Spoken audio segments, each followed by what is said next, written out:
장 1절 말씀. 예수께서 성령으로 가득하여 요단강에서 돌아오셨다. 그리고 그는 성령에 이끌려 광야로 가셔서 악마에게 시험을 받으셨다. 그동안 아무것도 잡수시지 않아서 그 기간이 다하였을 때에는 시장하셨다. 악마가 예수께 말하였다. 내가 하나님의 아들이거든 이 돌더러 빵이 되라고 말해 보아라. 예수께서 악마에게 대답하셨다. 성경에 기록하기를 사람은 빵만 먹고 사는 것이 아니다 하였다. 그랬더니 악마는 예수를 높은 데로 이끌고 가서 순식간에 세계 모든 나라를 그에게 보여주었다. 그리고 나서 악마는 그에게 말하였다. 내가 이 모든 권세와 그 영광을 너에게 주겠다. 이것은 나에게 넘어온 것이니 내가 주고 싶은 사람에게 준다. 그러므로 내가 내 앞에 엎드려 절하면 이 모든 것을 너에게 주겠다. 예수께서 악마에게 대답하셨다. 성경에 기록하기를 주 너의 하나님께 경배하고 그분만 섬겨라 하였다. 그래서 악마는 예수를 예루살렘으로 이끌고 가서 성전 꼭대기에 세우고 그에게 말하였다. 내가 하나님의 아들이거든 여기에서 뛰어내려 보아라. 성경에 기록하기를 하나님이 너를 위하여 자기 천사들에게 명해서 너를 지키게 하실 것이다 하였고, 또한 그들이 손으로 너를 떠 받쳐서 너의 발이 돌에 부딪히지 않게 할 것이다 하였다.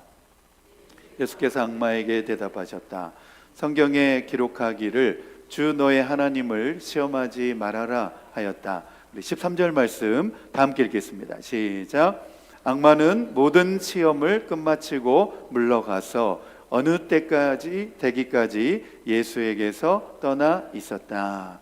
네, 어느 때가 되기까지 예수에게서 떠나 있었다.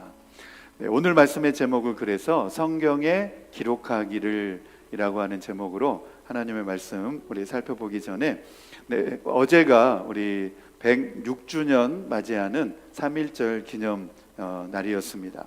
올해로 이제 106주년을 맞이한 이 3.1절을 맞이하게 되었습니다. 3.1 운동은 1919년 3월 1일에 일어난 대한민국 만세 운동입니다. 일제 식민지 그 아래에서 시작된 운동이었는데 1905년으로 거슬러 올라가 보면 일본은 검은 야욕을 드러내면서 고종 황제를 겁박해 가지고 을사조약이라고 하는 강제 조약을 체결하게 됩니다. 그래서 이 조약이 어떤 조약이었냐면 조선의 모든 외교권을 박탈하는 그런 강제 조약이었습니다. 그래서 조선 국내에 주둔하고 있던 외국 공사관들을 일본이 강제적으로 다 떠나는 조치를 했습니다. 영국, 또 청나라, 미국, 독일 등 다 철수시켰습니다. 그리고 고종은 이와 같은 이 강제 조약에 무효를 선언하고 한국의 주권을 수호할 목적으로 1907년 6월에 네덜란드에서 열리는 헤이그 평화 조약에 특사를 몰래 파견하게 됩니다. 그런데 그 네덜란드에서 열렸던 이 헤이그 평화 회의 가운데서 조선은 외교권이 없다는 이유로 그 회의장에 들여보내주지 않았습니다. 그리고 이제 그 사실이 일본 정부에 알려지게 되었고, 조선 통감으로 있었던 이토 히로부미가 7월 20일에 고종 황제를 강제로 폐위를 시켰습니다. 그리고 일본은 그에 그치지 않고 7월 24일에 정미 7조약이라고 하는 이 조약을 강제로 체결하면서 이제 한국의 내정을 본격적으로 간섭하는 계기를 마련하게 됩니다. 그리고 이제 경술국치라고 하는 1910년 일제는 강제적인 한일 합병을 맺게 되었습니다. 고요한 아침의 나라 조선이라고 불렀던 이 나라는 한순간에 나라의 국권을 상실하고 치욕스러운 35년의 역사를 일제의 강제적인 침탈에 보내야 했습니다. 일제는 도덕제처럼 한반도의 광물자원, 산림, 숲, 농수산물, 한국민에 대한 강제 노역 등 수많은 물적, 인적 자원들을 마구잡이로 착취하고 수탈해 가면서 한반도는 그야말로 풀 한 폭이 제대로 자라지 못하는 피폐하고 황무한 땅으로 변해갔습니다. 그리고 이제 1차 세계대전이 일어나고, 그리고 미국의 대통령이었던 윌슨 대통령이 민족 자결주의라고 하는 연설을 하게 되면서 그 나라와 민족의 주권은 그 나라 국민들에게 있다라고 하는 그 선언을 하게 되어집니다. 그런데 이것을 일제가 한국 안에서는 이 내용들이 알려지지 못하도록 고의적으로 막았고, 그런데 일본에서 유학하고 있던 일본 유학생들이 이제 한국으로 귀국하면서, 그리고 미국에 유학하고 있는 학생들도 한국으로 이제 귀국하면서 민족 자결주의 운동에 대한 이 선언에 대한 의의를 한국 내에도 알리게 됩니다. 그리고 마침내 이러한 이제 계기를 마련해서 2월 8일 일본에서 우리 독립선언서를 일본 유학생들이 발표하게 됩니다. 그것을 28 독립선언이라고 하는데, 그의 영향을 받아서 1919년 3월 1일에 이제 기미 독립선언서를 탑골공원에서 선언서를 낭독하면서 학생, 어린이, 부녀자, 또 어른, 노인 할 것 없이 전 국민이 거리로 뛰쳐나와서 태극기를 흔들면서 만세 운동을 벌이게 됩니다. 이것이 3.1 운동입니다. 전 세계에 대한민국의 자주 독립과 일본의 만행을 알리는 계기가 되었던 것이 바로 이 3.1 운동의 정신입니다. 올해로 우리 106주년을 맞이하는 이 3.1절 기념하면서 우리 조국과 결의의 또 소중함을 다시 한번 우리 마음 가운데 되새기면서 작금의 우리 고국 대한민국의 국민들이 정치적인 갈등으로 분열되지 않고 속히 우리 대한민국이 안정될 수 있도록 이 시간 우리 함께 우리 대한민국을 위해서 주여 한번 부르시고 우리 소리내어서 한 1, 2분 정도 우리 기도하겠습니다. 시작. 주여, 아버지 하나님, 우리 조국 대한민국이 많이 어렵습니다. 정치적으로 또 대통령을 아버지 탄핵하면서 아버지 하나님 너무나 어려운 시기를 우리 대한민국이 지금 지나고 있습니다. 역사 가운데 우리 대한민국은 많은 어려움과 국가의 위기를 겪어왔습니다. 아버지 하나님, 이러한 때에도 우리 대한민국 국민들과 우리 한민족들이 민족의 슬기와 지혜를 발휘하여서 정말 분열되지 아니하고 정말 하나도 뜻을 합할 수 있도록 아버지여 도와주시고 은혜를 베풀어 주옵소서. 하나님의 은혜가 필요합니다. 하나님, 우리 조국 대한민국을 불쌍히 여겨주시고 긍휼히 여겨 주옵소서. 하나님의 은혜가 정말로 필요한 때가 바로 이때입니다. 우리 조국 대한민국 국민들이 아버지 정치적인 이념으로 갈등하고 분열하지 않도록 주여 도와주옵소서. 한마음 한뜻이 되게 하여 주옵소서. 이 모든 말씀을 예수님의 이름으로 기도드립니다. 아멘, 아멘. 네, 그렇습니다. 정말 생각날 때마다 우리 조국 대한민국을 위해서 기도가 많이 필요합니다.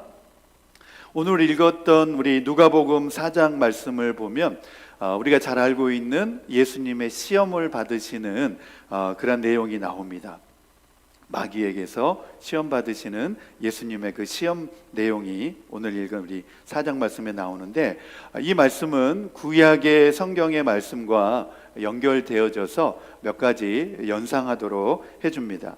예수님이 40일 동안 광야에서 있었다라고 하는 사실은 이스라엘 백성들이 광야에서 40년 동안 광야 유리 생활을 했던 그 내용을 떠올리게 하고, 그리고 40일 동안 예수님이 금식 기도를 하셨다고 하는 것은 모세가 호렙산에 올라가서 40년 동안에 금식했던 그 내용을 연상하도록 해줍니다. 그리고 본문의 말씀 가운데에서 성령님께서 예수님을 광야로 인도했다면, 구약에서는 하나님이 하나님의 백성들을 광야로 인도했다, 이렇게 나옵니다. 그리고 구약의 경우에는 하나님께서 이스라엘 백성들을 시험을 했지만 오늘 본문 말씀에서는 보면 사탄이 하나님의 아들을 시험하는 것을 하나님이 허락을 하시는 것을 볼 수 있습니다. 그런데 이스라엘 백성들은 시험 받았을 때에 그들이 그 시험 가운데서 실패했지만 하나님의 독생자 예수님은 그 모든 시험에서 그 시험을 이기신 줄로 믿습니다.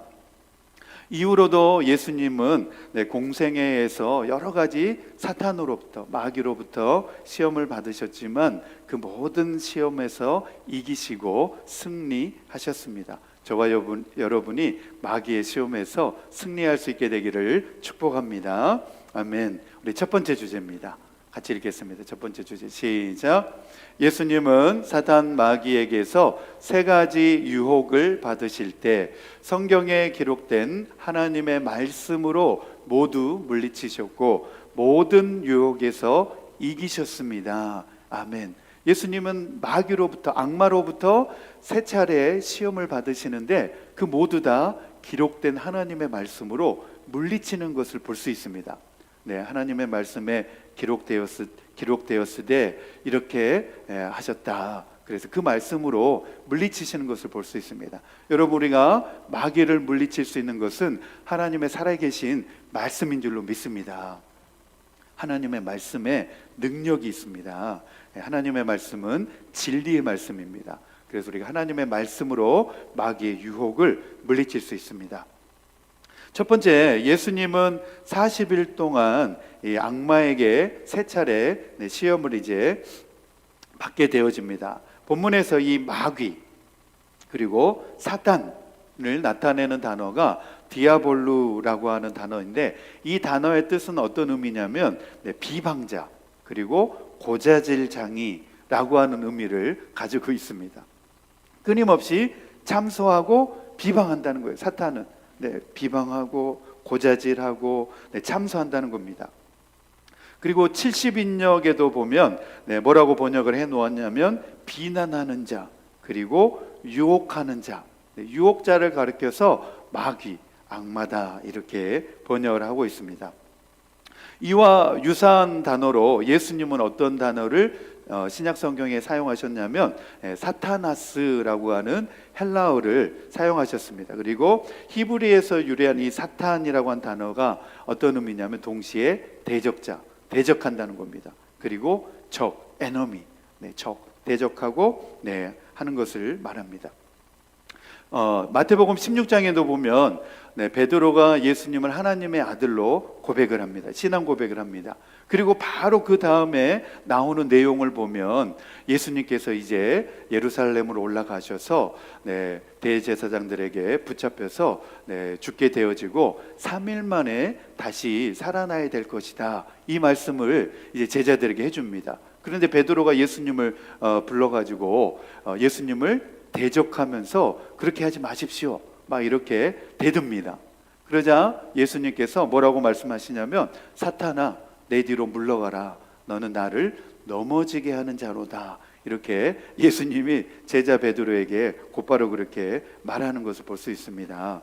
여러분 대적하지 마시기 바랍니다.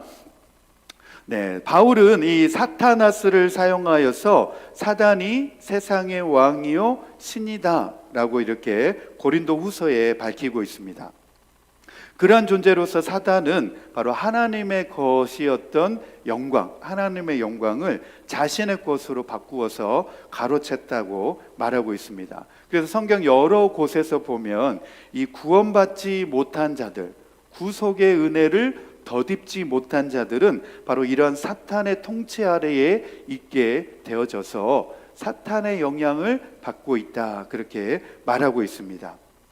그리고 그들이 하는 일은 어떤 일이냐면 디아볼로스, 악한 일을 하고 있다는 겁니다. 자꾸 대들고 대적하고 하나님에 대해서 대항하는 일들을 계속 한다는 거예요. 이게 다 사탄의 영향에 속해 있는 영역이라는 겁니다.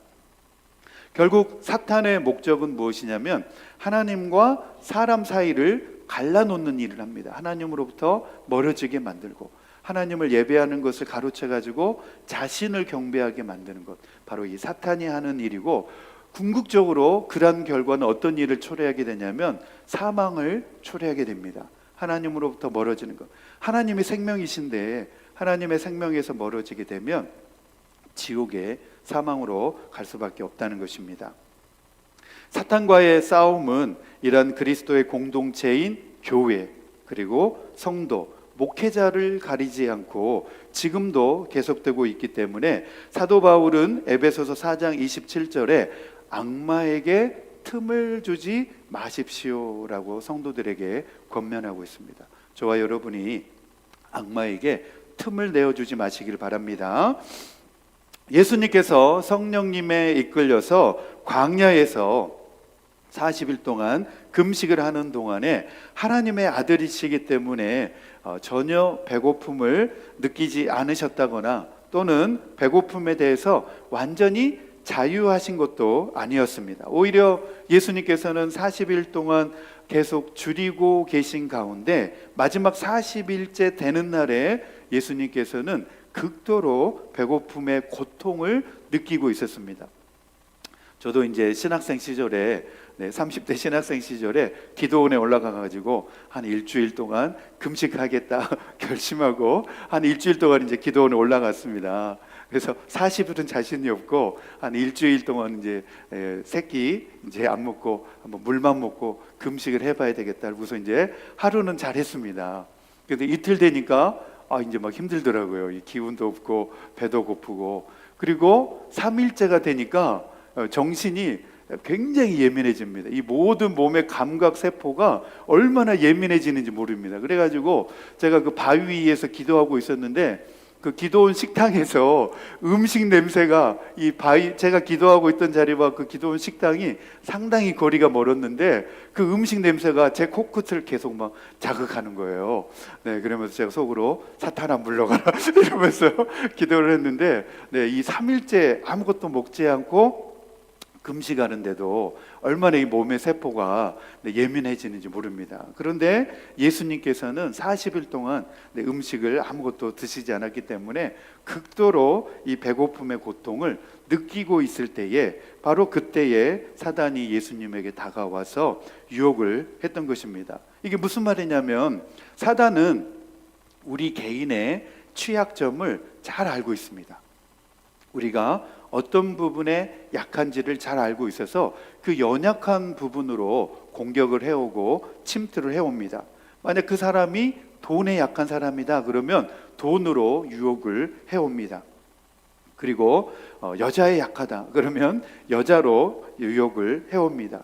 그리고 사람이 명예나 그런 권력 욕심에 약한 사람들은 사단 마귀가 그런 쪽으로 또 유혹을 해옵니다. 그래서 나는 무엇에 약한지를 내 자신 스스로가 잘 이렇게 생각해 보면서 그 부분에 유혹에 걸려 넘어지지 않도록 우리 하나님의 성령님의 도우심을 구해야 됩니다. 마귀에게 3번의 유혹을 받으셨던 예수님은 그때마다 기록된 하나님의 말씀으로 사용을 해서 이 마귀의 유혹을 물리치시는 것을 볼 수가 있습니다. 예수님의 이 유혹 과정에서 보면 사단 마귀가 얼마나 교활한지를 그리고 간교한지를 잘 알 수 있습니다. 이 마귀의 정체인데 사단 마귀가 예수님을 유혹하는 첫 번째와 두 번째 과정에서 보면 예수님은 4절과 8절 말씀에서 성경에 기록하기를 이라고 하는 대답과 함께 이 사단 마귀의 유혹을 하나님의 말씀으로 물리칩니다. 그리고 세 번째를 주목할 필요가 있습니다.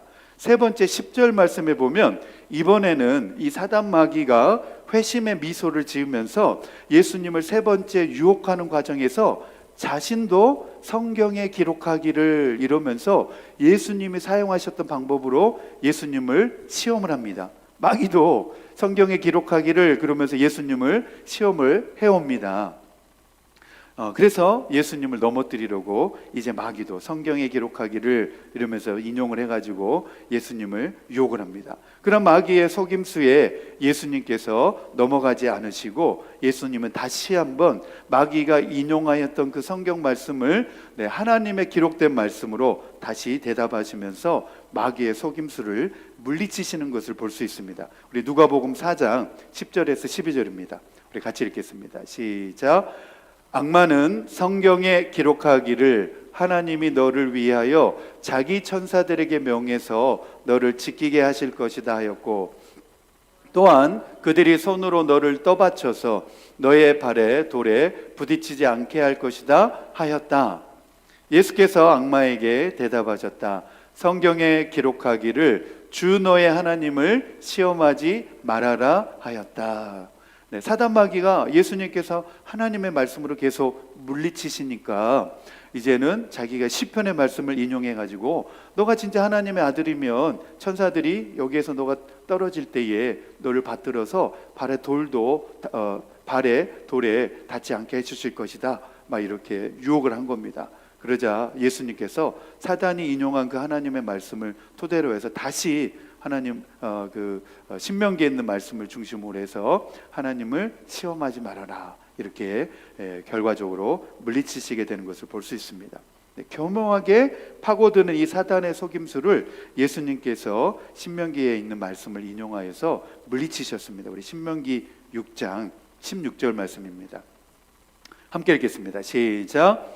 당신들이 마사에서 시험한 것처럼 주 당신들의 하나님을 시험하면 안 됩니다.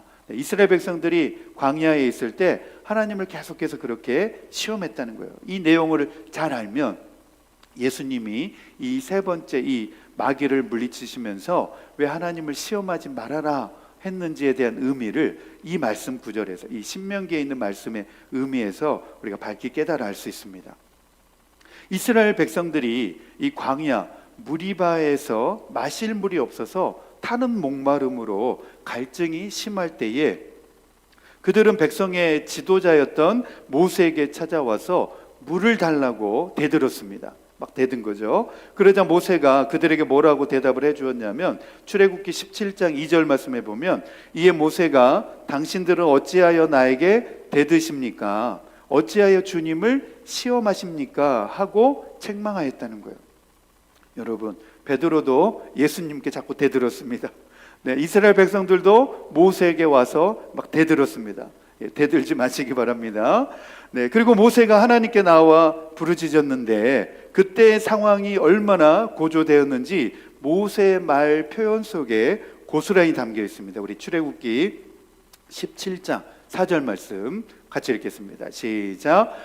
이 백성을 제가 어떻게 해야 합니까? 그들은 지금이라도 곧 저를 돌로 쳐서 죽이려고 합니다. 그러고 난 다음에 무리바 물 사건에서 이스라엘 백성들이 범하고 있는 본질적인 죄악의 문제가 무엇인지를 7절 말씀에서 밝히고 있습니다. 모세가 하나님께 찾아가면서 기도하면서 하나님께서 이 백성의 본질적인 죄의 문제가 무엇인지를 출애굽기 17장 7절 말씀에서 밝히고 있습니다. 하나님을 자꾸 시험하려고 하고 하는 것이 무엇인지에 대해서 밝히고 있습니다. 우리 출애굽기 17장 7절 말씀 같이 읽겠습니다. 시작. 이스라엘 자손이 거기에서 주님께 대들었다고 해서 사람들은 그곳의 이름을 무리바라고도 하고, 또 거기에서 주님께서 우리 가운데 계시는가 안 계시는가 하면서 주님을 시험하였다고 해서 그곳의 이름을 마사라고도 한다 그랬습니다. 여러분, 주님께 대들고 또 주님을 시험하는 것, 그 이스라엘 백성들이 광야에서 그렇게 한 것이 무엇이냐? 바로 주님께서 우리 가운데 계시는가 안 계시는가 주님을 시험했다는 거예요. 하나님 계셔? 안 계셔? 이렇게 자꾸 시험했다는 겁니다. 그 본질적인 죄악의 문제가 바로 물이 있고 없고의 문제가 아니라는 겁니다. 하나님이 계시느냐 안 계시냐 이것을 가지고 자꾸 그들이 시험을 했다는 겁니다. 이것은 무엇의 문제냐면 불신앙의 문제입니다. 불신앙. 물이 있고 없고의 문제가 아니라 하나님이 계시냐 안 계시냐, 이 불신앙의 문제였다는 겁니다. 더 나아가서 지금 우리를 이끌고 있는 지도자 모세에게 하나님이 함께하고 계시냐 그렇지 않는가, 그렇지 않느냐, 이 만연해져 있는 의심의 문제, 그리고 팽배해져 있는 불신의 문제였다는 겁니다. 하나님이 세우신 지도자에 대하여서 계속해서 의심하고 불신하고 그런 문제라는 겁니다. 하나님을 시험하는 것, 사람이 하나님을 시험하는 것, 바로 이런 불신의 문제요, 의심의 문제요, 불신앙의 문제다라고 밝히고 있습니다. 여러분, 광야의 이스라엘 백성들에게 자신의 생존이 달려있는 물이 늘 시험거리가 되었다고 한다면, 오늘을 살아가는 우리에게 생존의 문제가 걸려있는 어떤 것들이 언제든지 나 자신과 또 우리 교회 공동체 안에서 시험거리가 될 수 있다는 사실을 우리는 잘 기억해야 됩니다. 재정의 문제입니까? 아니면 다른 직분의 문제입니까? 아니면 어떤 명예의 문제입니까? 늘 그러한 것들이 우리 자신과 우리 교회 공동체의 유혹거리가 되고 시험거리가 될 수 있다는 사실을 오늘 말씀 가운데서 우리는 잘 기억해야 됩니다. 예수님께서도 마귀로부터 이 생존과 관련된 유혹을 받으셨지만 그분은 하나님의 말씀으로 그 모든 유혹을 물리치셨습니다. 사도 바울은 에베소 교회 성도들에게 악마의 관계에 맞설 수 있도록 하나님의 말씀을 붙들어라, 그렇게 권면하고 있습니다. 우리 에베소서 6장 우리 11절과 16절 우리 18절 말씀 다 함께 읽겠습니다. 시작. 악마의 관계에 맞설 수 있도록 하나님이 주시는 온몸을 덮는 갑옷을 입으십시오. 이 모든 것에 더하여 믿음의 방패를 손에 드십시오. 그것으로서 여러분은 악한 자가 쏘는 모든 불화살을 막아 꺼버릴 수 있을 것입니다. 그리고 구원의 투구를 받고 성령의 검, 곧 하나님의 말씀을 받으십시오. 온갖 기도와 간구로 언제나 성령 안에서 기도하십시오. 이것을 위하여 늘 깨어서 끝까지 참으면서 모든 성도를 위하여 간구하십시오. 하나님의 말씀, 성령의 검, 하나님의 말씀을 받으라는 겁니다. 저와 여러분이 하나님의 말씀을 받을 수 있게 되기를 축복합니다. 두 번째로 성경에 나타나고 있는 이 세 가지 종류의 시험을 우리가 구별해서 이해하는 것이 중요합니다. 우리 개역 성경에는 다 시험, 우리 새번역에는 아주 구체적으로 잘 번역을 했습니다. 유혹이라는 단어로 번역을 했는데 이 세 가지 의미가 다 각각 다릅니다. 첫 번째로는 사단은 사람들을 유혹합니다. 템테이션입니다. 템테이션. 자꾸 우리의 연약한 부분, 우리의 취약점을 파고들어서 유혹하고 우리의 생존의 문제와 관련된 부분을 파고들어서 걸려 넘어지게 만드는 거죠. 유혹입니다. 유혹. 여기서 말하고 있는 시험이라고 하는 것이 템테이션, 유혹이라는 겁니다. 두 번째로는 사람들은 하나님께 신앙과 어긋나는 그릇된 요구들을 함으로 하나님을 테스트한다는 겁니다. 광야에서 이스라엘 백성들이 마실 물이 없어가지고 하나님을 시험했잖아요. 하나님을 테스트한 겁니다. 하나님이 계시느냐 안 계시느냐. 우리를 이끌어들인 모세, 지도자 모세에게 하나님이 지금 함께하고 계시냐 안 계시느냐, 이렇게 자꾸 하나님을 테스트하고 있었습니다. 그것이 하나님 앞에 보기에 불신앙의 모습이었다는 것이죠. 세 번째로는 하나님은 광야에서 이스라엘 백성들을 시험하신 것과 마찬가지로, 여기에서 시험이라고 하는 단어는 트라이얼입니다. 트라이얼. 우리가 이제 운전면허증 딱지 끊어가지고 이거 이제 그 재판 받으러 법원에 가면 트라이얼이라고 한 단어를 거기서 말하죠. 재판정에서 사용하는 단어입니다. 재판한다는 겁니다. 하나님은 광야에서 이스라엘 백성들을 재판하신다는 거예요. 시험하시는 것과 마찬가지로 그의 백성들을 시험하신다는 겁니다. 사람의 모든 것을 다 아시는 하나님은 광야에서 이스라엘 백성들이 과연 하나님의 말씀대로 살아가는지 따르는지를 하나님은 눈여겨보고 계신다는 겁니다. 이때 사용하는 단어가 바로 트라이얼이라고 하는 단어입니다. 마찬가지로 구원받은 성도들이 하나님의 말씀을 따라 순종하며 살아가는지 그렇지 않은지를 하나님은 지금도 눈여겨보고 계시는 줄로 믿습니다.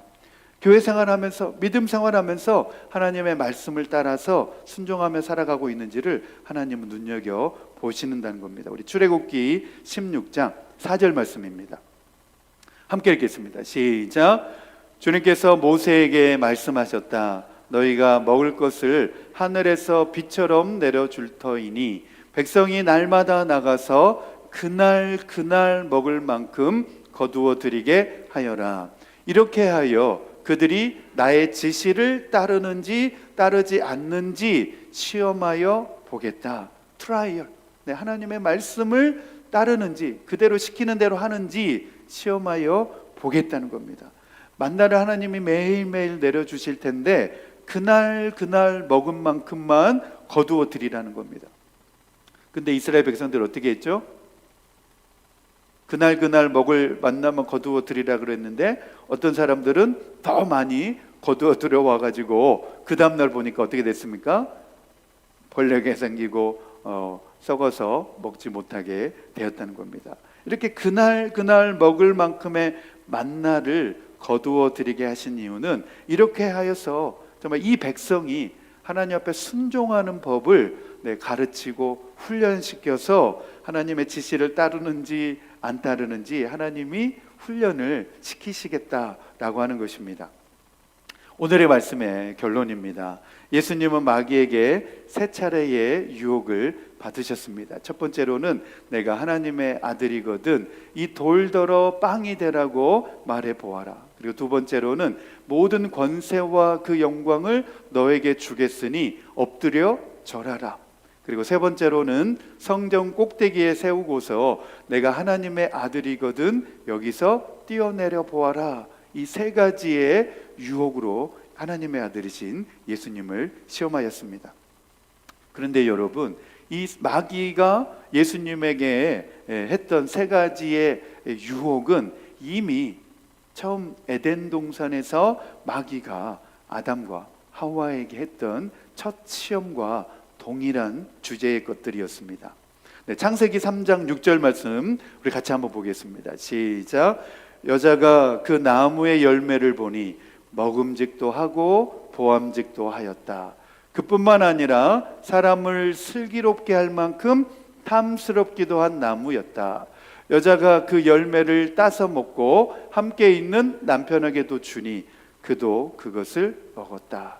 하나님의 말씀은 무엇이었습니까? 그 열매를 따서 먹지 말아라. 그러나 사단 마귀가 와서 세 가지 유혹을 하죠. 먹음직하게 보이게 하고 눈으로 보니까 진짜 보암직하게도 하고 그리고 그뿐만 아니라 사람을 슬기롭게 할 만큼 탐스럽기도 했다는 겁니다.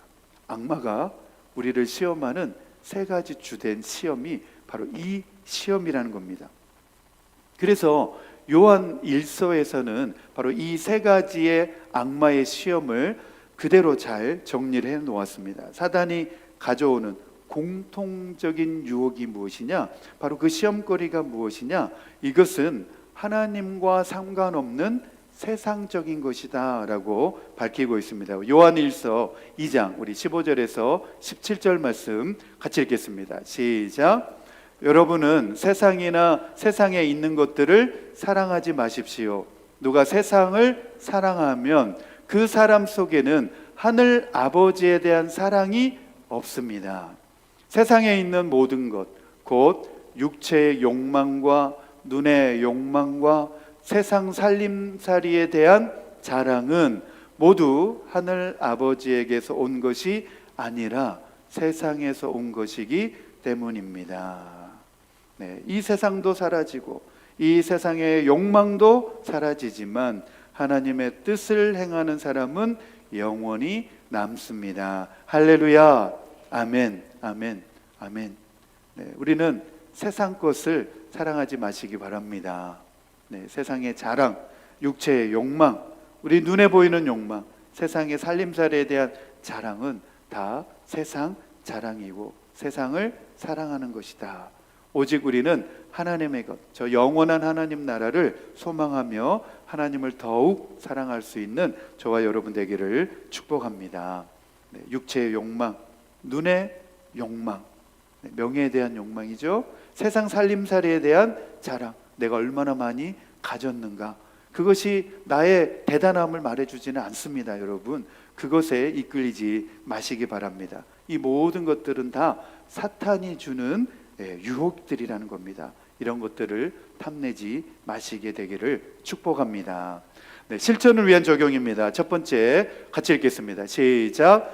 악마의 유혹은 사람의 취약점을 집요하게 파고들어 죄에 걸려 넘어지게 만들고 하나님으로부터 멀어지도록 만들기 때문에 무슨 일이든지 신앙생활에 도움이 되는지를 항상 분별하며 죄의 유혹을 물리치겠습니다. 아멘. 이 사실이 너무나 중요합니다. 우리 지난 수요일에도 우리 잠언의 말씀을 함께 우리 살펴보면서 세상의 성공한 기준이 세상적인 성공의 기준에 우리가 따라가면 안 된다고 말씀드렸습니다.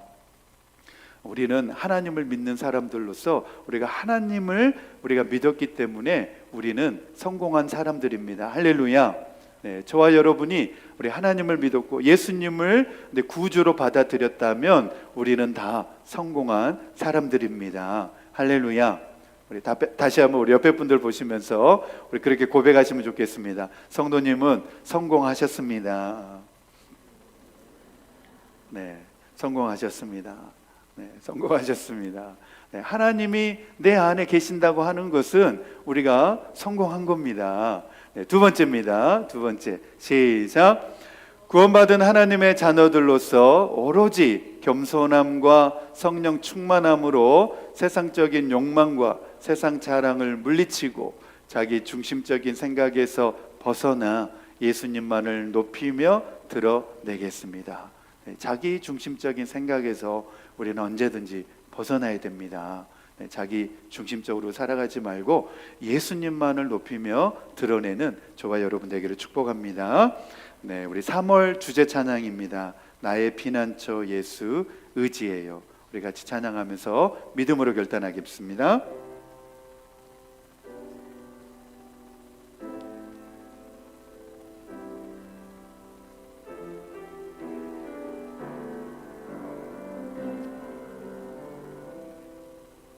나의 피난처 예수 의지해요.